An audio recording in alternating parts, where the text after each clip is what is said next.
بسم اللہ الرحمن الرحیم۔ شروع کرتا ہوں اللہ تعالیٰ کے نام سے جو بڑے مہربان نہایت رحم والے ہیں۔ پاکستان میں مغربی جمہوریت کا رقص کفر، لیکچر نمبر 72 پیش خدمت ہے۔ پاکستان میں انگریز کا مسلط کیا ہوا فوجی سیاسی حکومتی ٹولہ شاہی طبقہ، ان کا جمہوریت کا رقص کفر، اس کا تدارک کرنا قرآن حکیم کی تعلیمات کی روشنی میں یونین کونسل کی سطح پر اسلامی جمہوریت کے نظام سلیکشن کے ذریعے اہل وطن کا نمائندگان کا انتخاب کرنا، ان کے سپرد نظام مملکت کرنا، حق احتساب عوام کو مہیا کرنا دین کا عطیہ ہے۔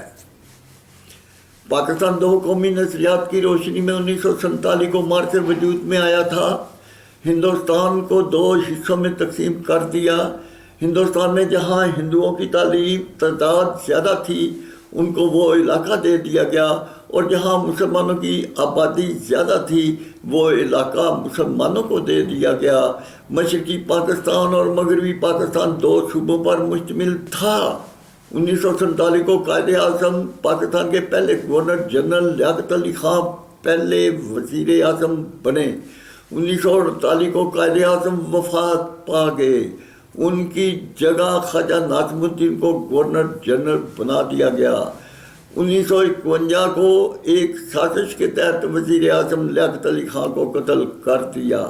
فوجی کمانڈر ایوب خان، افسر شاہی کے غلام محمد، فوج شاہی کے سکندر مرزا، جسر منیر نے اس سازش کو پروان چڑھانے، اپنے مقاصد پورے کرنے کے لیے لیاقت علی خان کو قتل کیا۔ نہ کیس کی انکوائری کی گئی، نہ مجرموں کا سراغ لگایا گیا۔ اس قتل کے بعد فوجی خواجہ ناظم الدین گورنر جنرل کو وزیر اعظم پاکستان، افسر شاہی کے سرکاری ملازم غلام محمد کو گورنر جنرل پاکستان بنا دیا۔ نہ وہ سیاستدان، نہ وہ عالم دین، نہ صاحب بصیرت تھا، وہ تو مغربی کلبوں کے کلچر کا شرابی زانی فرد تھا۔ 1954 کو غلام محمد نے خواجہ ناظم الدین کی اسمبلی کو بلا جواز توڑا۔ مولوی تمیز الدین اسپیکر قومی اسمبلی نے سندھ ہائی کورٹ میں اپیل دائر کی، فل بینچ نے کیس کی سماعت کی، اسمبلی بحال کر دی۔ سندھ ہائی کورٹ کے فیصلے کے خلاف غلام محمد نے اپیل سپریم کورٹ میں دائر کی۔ کیس کی سماعت کے دوران افسر شاہی کا غلام محمد، فوج شاہی کا سکندر مرزا، فوجی chief commander Ayub Khan chief justice Munir کے پاس پہنچ گئے۔ اس سے فوجی گن پوائنٹ پر غلام محمد گورنر جنرل کو بحال کروا لیا۔ اس کے بعد غلام محمد گورنر جنرل سے زبردستی استعفیٰ لیا، لندن علاج کے لیے بھیج دیا۔ فوجی چیف کمانڈر ایوب خان نے اس کی جگہ 1954 کو فوجی کمانڈر سکندر مرزا کو گورنر جنرل بنا دیا، جو 1954 تا 1958 تک فوجی چیف کمانڈر ایوب خان کی زیر کمانڈ حکمرانی کرتا رہا۔ فوجی چیف کمانڈر ایوب خان، افسر شاہی کے غلام محمد، فوج شاہی کے سکندر مرزا، گورنر جنرل کے ذریعے 1951 تا 1958 تک ایک وزیر اعظم لیاقت علی خان کو قتل، 6 وزیر اعظم خواجہ ناظم الدین سہروردی، آئی چودھری گر، محمد علی بوگرا، چودھری محمد علی، فیروز خان نون کی حکومتوں کو ایک دہشت گرد کی طرح فوجی گن پوائنٹ پر ختم کرتا رہا۔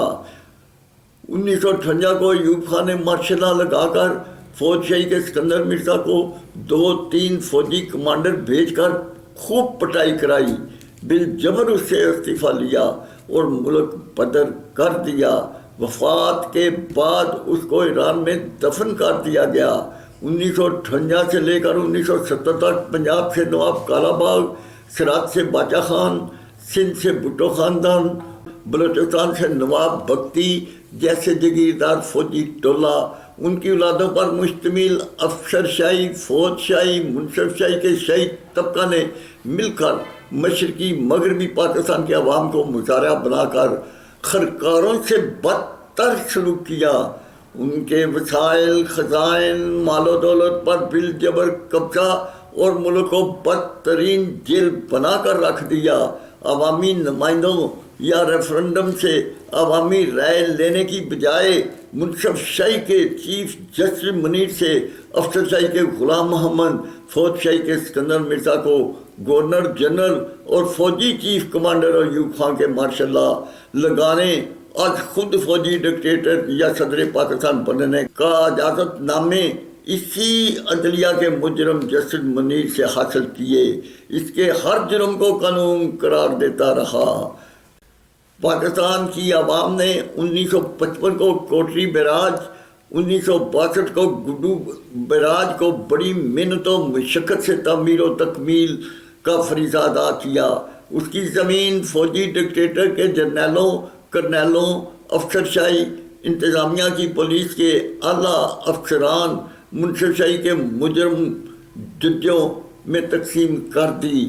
پاکستان کے مختلف اعداد و شمار کے مطابق فوج 1,20,00,000 ایکڑ زمین پر بالجبر قابض ہے، جو ملک کے کل رقبہ کا 12% ہے۔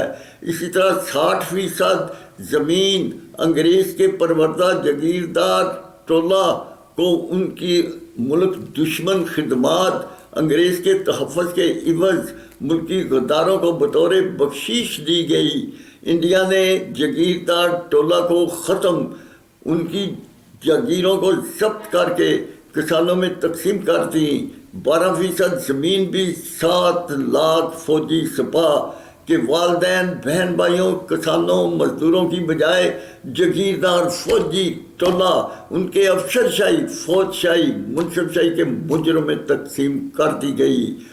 7 لاکھ فوجی سپاہ جو ملک کی سرحدوں کی حفاظت اور دشمن کی گولیوں کا نشانہ بنتی ہے، 15 لاکھ رینجر پولیس کی سپاہ جو ملک کے اندر اور ہر قسم کی خلفشار انتظامی امور کے فرائض ادا کرتی ہے، لاکھوں کلرک اور پاکستان کے درجہ 4 کے ڈرائیور، اردلی، چوکیدار، شودر طبقہ کی عوام جو ملک کے اندر حکومتی ایوانوں کے جاگیردار فوجی ٹولہ، ان کے حکومتی اداروں کے فوج شاہی، افسر شاہی، منصف شاہی کی خدمات کے فرائض ادا کرتی ہیں، جو ان کی شاہی تنخواہ، شاہی مراد کے تضاد، ان کے ظلم و جبر، معاشی، معاشرتی، دینی استحصال و قتال کے شکار بنتے آ رہے ہیں۔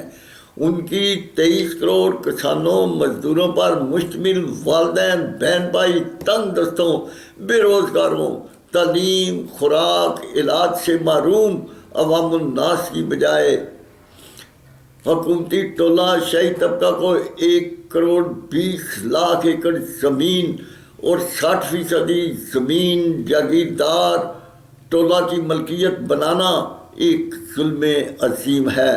عدل کش نظام حکومت کے خلاف احتجاج جاری ہوا جو بغاوت کی شکل اختیار کر گیا۔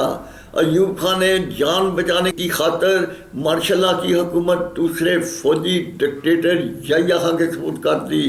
مارشل لا کی حکومت کا چارج اس کو دے دیا۔ اس شرابی زانی فوجی ٹولہ نے 90,000 فوجی سپاہ کو انڈیا کا قیدی بنا دیا، ملک 2 لخت کر دیا، 1 یونٹ کو توڑا، 4 صوبائی وفاق سینٹ کے حکومتی ایوانوں کا اضافہ کر دیا، جاگیردار فوجی ٹولہ کے حکومتی ایوانوں اور شاہی طبقہ کے حکومتی اداروں کی تعداد بڑھا کر ملکی وارثوں کے خزائن کو سرکاری نقب زنی کے ذریعے لوٹنا شروع کر دیا۔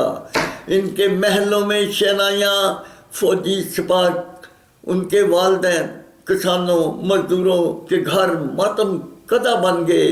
انگریز کے جاگیردار فوجی ٹولہ کے حکومتی ایوانوں اور اداروں کے سرکاری ملازمین کا شاہی طبقہ کے دہشت گردوں نے پاکستان کی 4 صوبائی وفاق اور سینٹ کو جیل، اس کے 23 کروڑ کسانوں، مزدوروں کو قیدی بنا لیا۔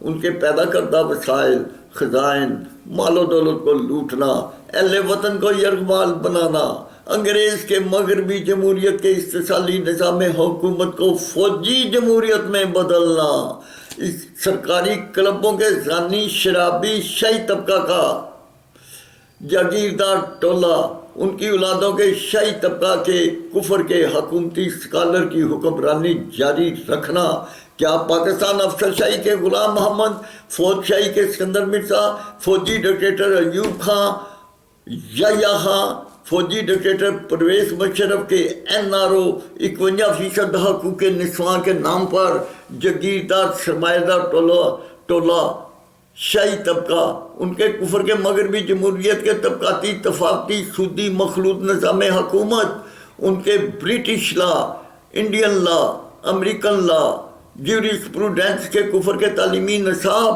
سرکاری انگریزی زبان کی حکومتی بالادستی، ان کے شاہی اخراجات والے تعلیمی ادارے، ان پر حکومتی ٹولہ شاہی طبقہ کے حکومتی سکالرز کی زنجیریں انگریز کے دور سے بنائی جا رہی ہیں۔